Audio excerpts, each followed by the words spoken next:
Assalamu alaikum туугандар. Азыр биз Аксу районунун ГАИсинин алдына келгенбиз. Ушул жанагы админ практиктен сурап, азыркы могу штрафтар тууралуу, айыптар тууралуу бир көптөгөн эмелер болуп атат да. Түшүнбөстүктөр болуп атат. Эл арасында канча акча төлөйбүз, канча убакта төлөйбүз, эмнеге төлөйбүз, кандай төлөбөй калсак эмне болот ошол тууралуу азыр суроо берип, сиздерге көрсөтүп беребиздер. Yaxşımı? Yaxşı. Direkt sıra verildi kendine değil mi? Elin altına gelip ya. Hatta cazladı test çok farklı öyle. Güzel. Bu straftar turalı hiç. He? Sıra sokulu. Ondan. Ona bakayım ne? Tamam sizin. Allah koyuyoruz. Men aklım orası geldi. Tanıyız demiş, siz de tanıyız. Evet. Beni de tanıyız. Elin altından gelip kaldı, штрафтар тууралуу көп нерселерди баягы кандай төлөйбүз, эмнеге төлөйбүз баягы суроолор болуп ошолордучу баягы. Мен жалпы маалымат билдирип берип койгон болчу, болобу уруксатпы? Уруксат. Эме дейт, биринчи штраф канча күндө төлөнсө болот дейт да. Азыр ар кандайда неме? Тиги мисалы ремеңге жазылып турган болсо, айып болчу. 15 күнгө чейин 50% каралганда. 500 сом төлөйт да. Артына табан кирип отурду. Сүрүп отурду. Мен сүрүп калдым. Шум.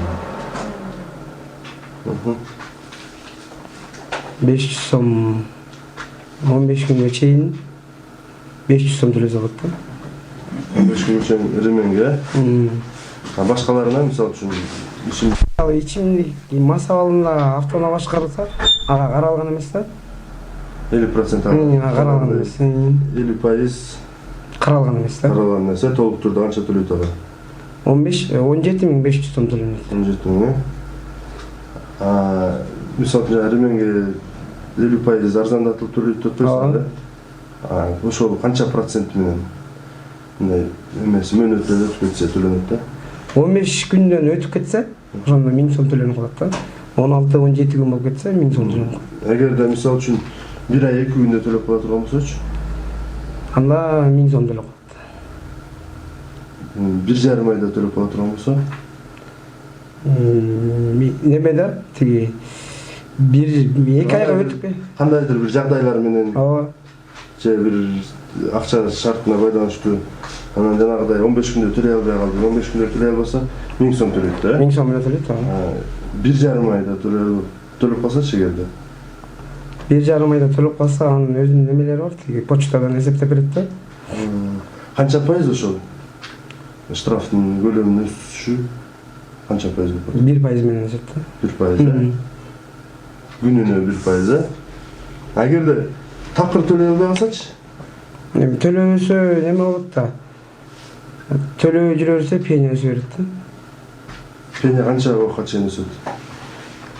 Пеня немеде каралган негизи азыр. 2 жыл төлөбөй койсо эгерде ошол жаран. Аз тактап берейин силерге.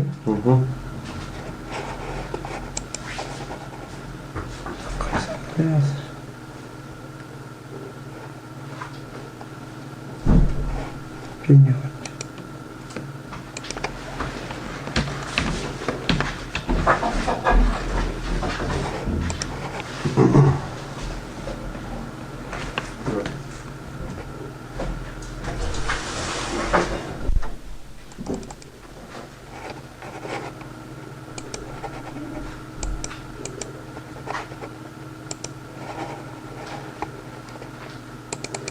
Başka sıralama verelim mi?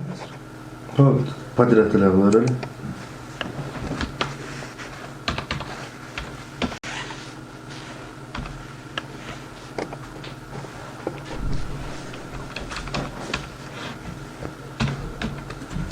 Onlar эгерде ременге жазылып турган болсо 500 сом төлөнөт экен.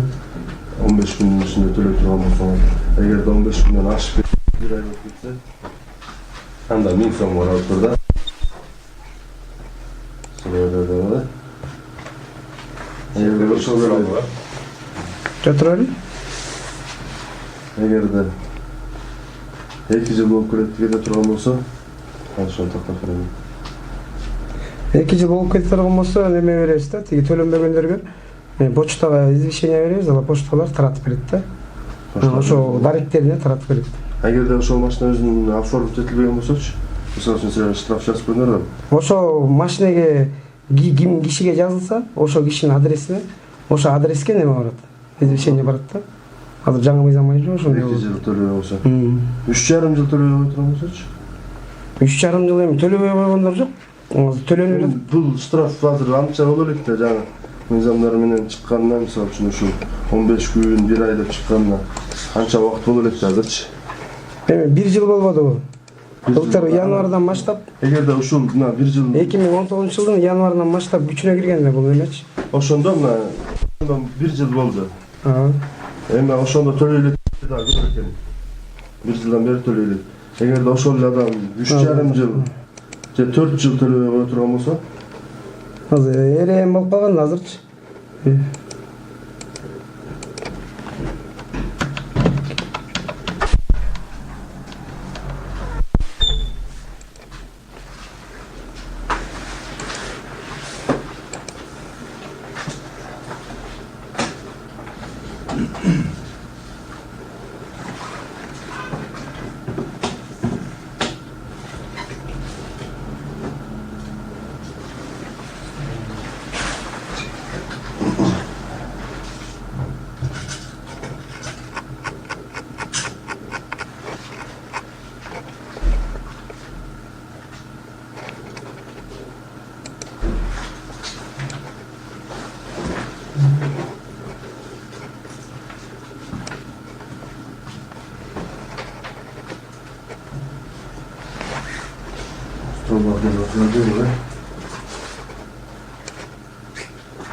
Daha bir soru.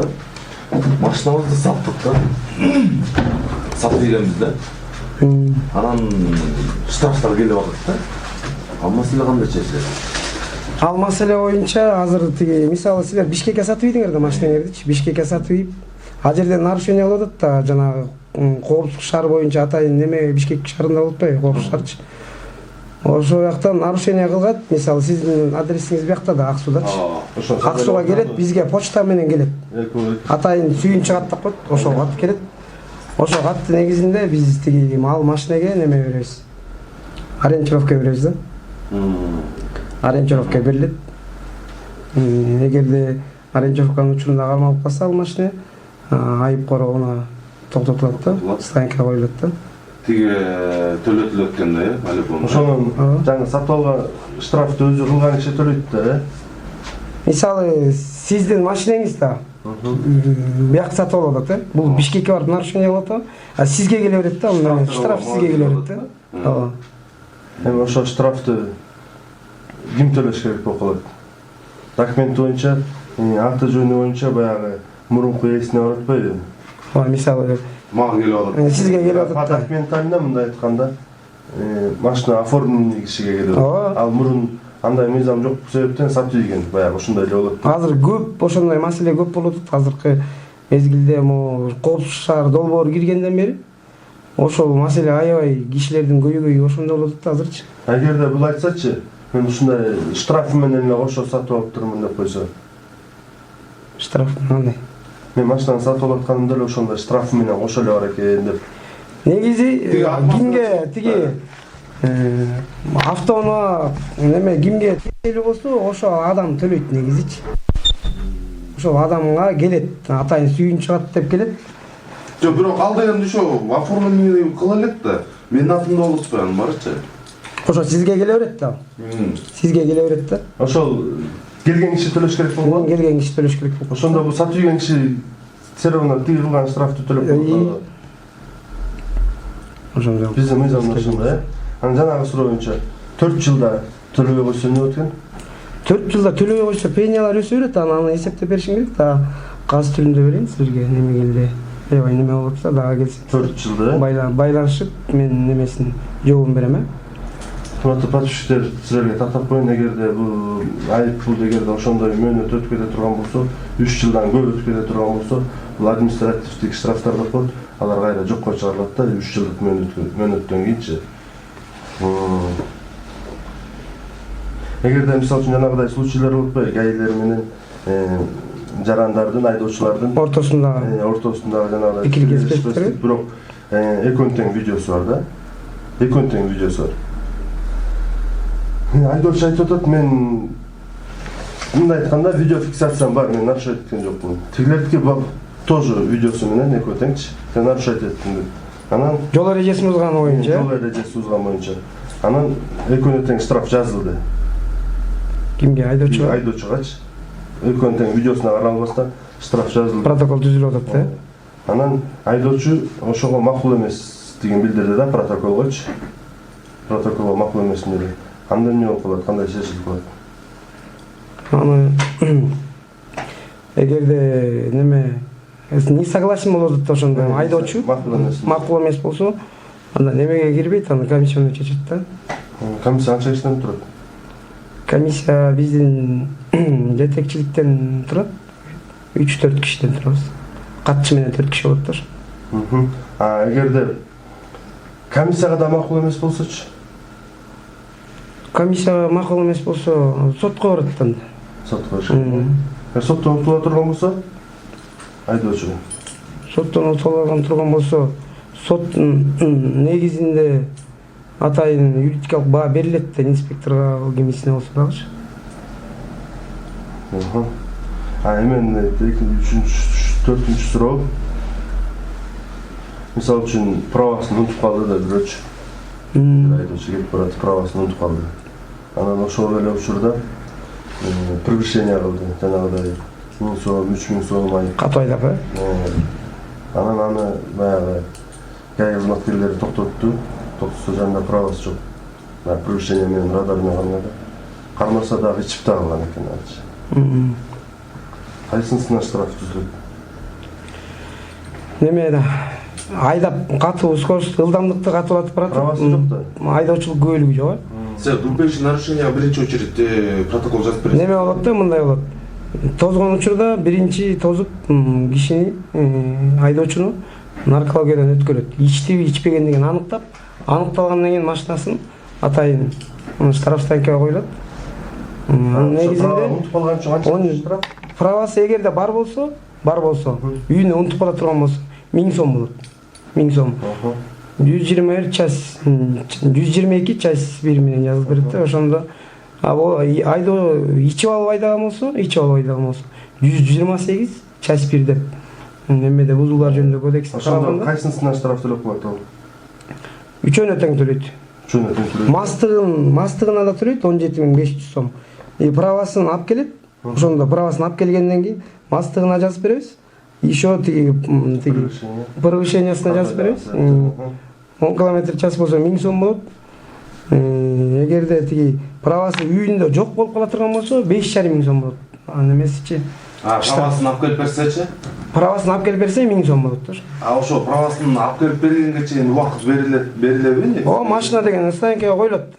Машинанын документтери алынат. Станка как положено, акты станка түзүлөт. Силер ошондо ошо айдоочу менен станкада күтүп турасыңар, тиги чалып, мисалы үчүн праваны алып келип бергенде бирөөгө чалат да, ошо правасы алып келгенге чейин силер күтүп бересиңер, Ошо унутуп калган себептен 1000 сом штраф менен ошон үчүн жанына алып жүргөн себептен эле. Мисалы үчүн жана силерге справкага да келип атпайбы? Эмне справка? Айдоочулук күбөлүк тууралуу жоготуп алып. Айдоочулук күбөлүгүн немеге барып атпайбы? ТРГга барып атпайбы? А жерден бизге жиберип атпайбы? Негизи айдоочулук күбөлүгүнө келгенде атайын арыз жазат. Биздин жетекчиликке арыз жазат да. Арыз менен атайын кайрылат. Арыз менен кайрылганда 10 күн ичинде биз райондордон, шаарлардан бүт неме запрос беребиз, сурайбыз. Ошол права алынды беле, кандай болду эле, ошо негизинде алар жообун берет. Ошонун ичинде 10 күн өтөт да, ошо келгенден кийин ошо справканы жазып колуна беребиз жарандарга. 10 күнүн ичинде.